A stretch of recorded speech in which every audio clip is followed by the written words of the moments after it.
Big Brother is watching you. E não vos vou falar do reality show.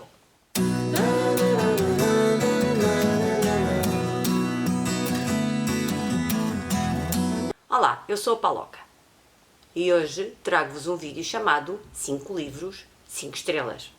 Portanto, é muito difícil de vocês adivinharem que eu vos vou falar de 5 livros aos quais dei 5 estrelas.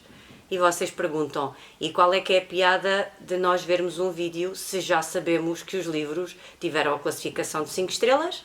A piada é que vocês não sabem quais é que são os livros dos quais eu vou falar. Os livros de que vos vou falar estão ordenados por ordem alfabética de autor, porque como dei 5 estrelas aos 5, não pensei muito bem como é que os podia ordenar. Podia-os ter ordenado por ordem de publicação, mas ordenei-os por ordem alfabética de autor. O primeiro livro de que vos venho falar foi escrito por uma autora e foi publicado em 1985. É conhecido, mais não seja, porque existe uma série baseada neste livro. E o livro é The Handmaid's Tale, da Margaret Atwood. Estamos aqui a viver uma sociedade distópica na República de Gilead e temos as servas como Offred, que é a personagem principal em português de Fred, que trabalha para um comandante chamado Fred e a sua esposa, e o seu papel é engravidar e conceber uma criança. Se não o fizer, será desterrada para as colónias.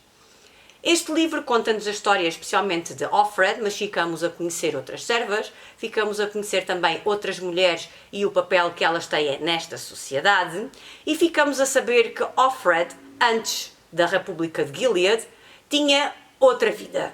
Tinha um marido e tinha uma criança. Ficamos a saber isto das memórias que Offred vai tendo ao longo do livro.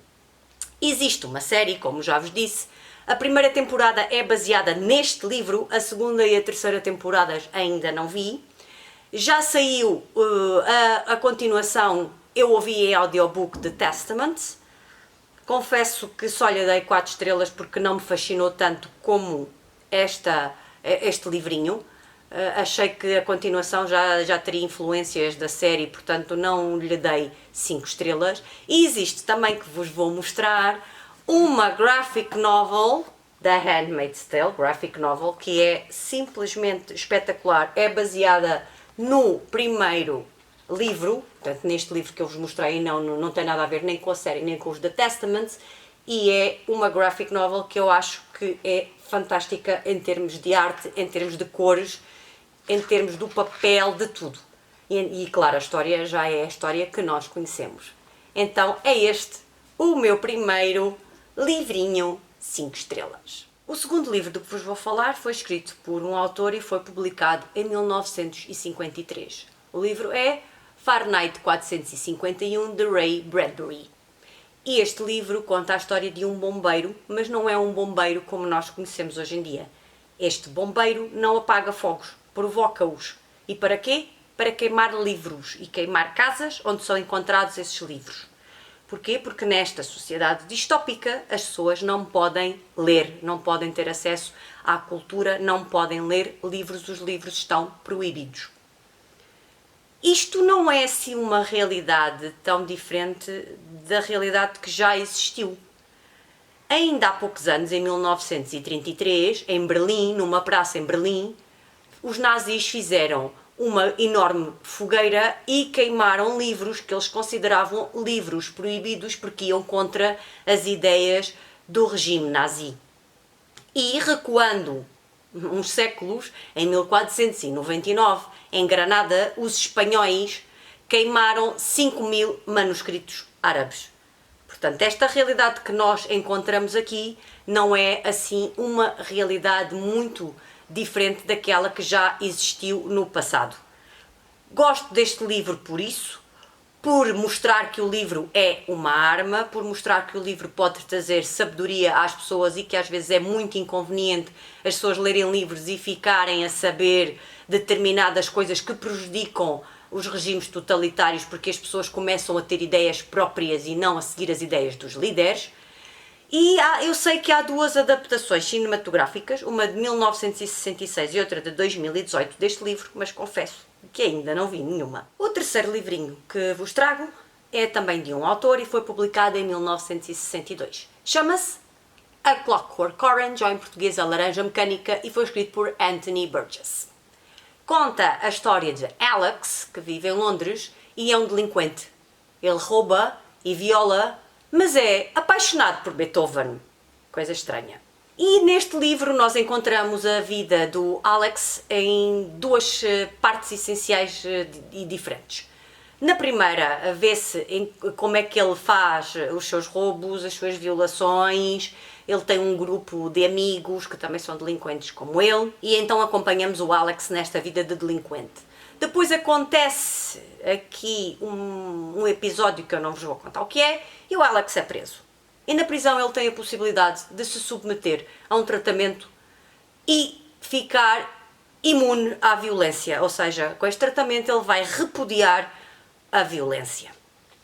E então levanta-se a questão de: será que este livre-arbítrio que ele tinha para cometer estes atos delinquentes se vai manter, não se vai manter? Será que ele tinha direito a esse livre-arbítrio? Ou será que é melhor assim ele já não ser delinquente e já não ter este livre-arbítrio e só fazer aquilo que o seu corpo agora está comandado para fazer? Este livro teve uma adaptação cinematográfica que eu vi na segunda-feira à tarde, que é do Stanley Kubrick, que é de 1971. Como eu já conhecia a história, gostei muito do filme. Acho que o filme é muito marado, é um bocadinho estranho, mas gostei imenso. Há uma diferença grande entre o livro e o filme. No livro, nós temos uma espécie de gíria ou de calão que os delinquentes usam entre si e que aparece aqui representado, que é Natsat, que é uma língua, algumas palavras de uma língua que é Natsat, que tem grande influência do russo. Como devem imaginar, foi uma tarefa um bocado hercúlea conseguir ler o livro e tinha que ir sempre, isto tem aqui um glossário, e tinha que ir sempre consultar o glossário até que me comecei a habituar a certas palavras. É realmente engraçado que as palavras, algumas vêm do russo, como por exemplo voz, que é aqui em Natsat é goloss, e os livros da Svetlana Alexievich, As Vozes da Utopia, os 5 livros que ela publicou, que são As Vozes da Utopia, em russo, ou não sei se é em russo ou em ucraniano, é Golossa Utopia. Portanto, Golossa, Goloss, voz. Achei muito curioso e gostei, claro, evidentemente, muito deste livro. O quarto livrinho que vos trago também foi escrito por um autor e foi publicado em 1932. Chama-se Brave New World, em português Admirável Mundo Novo, e é de Aldous Huxley. Conta-nos a história de uma sociedade distópica totalitária onde as crianças são criadas em laboratórios, em incubadoras. E são criadas em regime de castas. Temos os alfas, os betas, os gamas, os deltas e os ypsilons. Não vos vou estar aqui a fazer uma descrição exaustiva de todas as castas, mas imaginem, os alfas são os líderes e os mais inteligentes, os ypsilons são aqueles que não sabem ler nem escrever. Portanto, a sociedade é ditada por esta diferença logo à nascença, de quando eles nascem já sabem automaticamente: este vai ser um alfa, este vai ser um beta, este vai ser um ypsilon. Depois aparece por aqui, pelo meio, uma personagem a que eles chamam Savage, ou em português selvagem, que é curioso porque este selvagem que questiona esta sociedade lê Shakespeare. Portanto, imaginem a diferença que faz uma pessoa que é criada pela tecnologia e uma pessoa que lê Shakespeare e que questiona certas atitudes. Vi, quando andava a fazer umas pesquisas, que vai haver uma adaptação cinematográfica agora em 2020. Ainda não tinha ouvido falar sobre isso, não sei se com isto da Covid-19 se realmente vai haver filme ou não, mas fiquei muito curiosa. Importante também, as pessoas são muito felizes porque tomam drogas, tomam especialmente uma droga chamada Soma. Já devem ter adivinhado qual é o quinto livrinho que eu vos venho trazer. Pois é, foi escrito por um autor em 1949 e chama-se 1984 ou 1984 e foi escrito por George Orwell.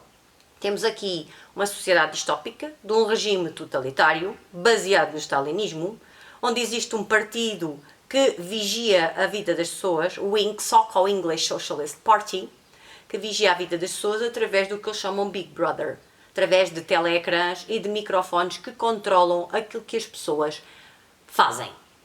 Existe também o que em inglês se chama Newspeak, em português é nova língua, que é uma nova língua que eles criaram para apagar palavras que são indesejáveis e que podem levar a pensamentos menos próprios por parte das pessoas. Portanto, é tudo controlado por este partido. É importante também referir que existem 3 superpotências: Eurásia, Leste-Ásia e Oceânia. E é especialmente na Oceânia que se passa a ação. Então temos aqui um funcionário do partido, que é o Winston, e este Winston começa a questionar aquilo que realmente se passa. Toda a propaganda a que são sujeitos, toda a vigilância a que são sujeitos. Portanto, qualquer semelhança com um regime totalitário conhecido é pura coincidência. Existem 2 adaptações para filme. A primeira é de 1956 e a segunda, espantem-se, é de que ano? De 1984. Ainda não vi nenhuma delas, mas estou curiosa. Vou também referir que já li este livro 2 vezes. A primeira vez li em português, naquelas edições do Público que o meu avô tinha em casa, e depois comprei este livrito em inglês porque gostei tanto que tinha curiosidade de ver como é que era a história na língua original. Vocês já sabem que eu gosto de ler na língua original, e então resolvi comprar. E já li uma vez em inglês e tenho muita vontade de voltar a este livro. Não sei se é o livro preferido dos 5, mas é um livro especial. Eu acho que este livro é quase o pai das distopias e não é estranho que a ideia do Big Brother tenha sido adaptada. A minha Nina de vez em quando faz assim umas passagens aqui por cima das minhas pernas. Espero que tenham gostado deste vídeo. Digam-me nos comentários se já leram, se não leram, se gostam de distopias, se não gostam de distopias, se já viram alguma adaptação cinematográfica dos livros que eu vos falei e que têm adaptação cinematográfica. E já sabem, ponham um like no vídeo, subscrevam o meu canal e vou-me despedir. Um beijinho e até o próximo vídeo. Tchau!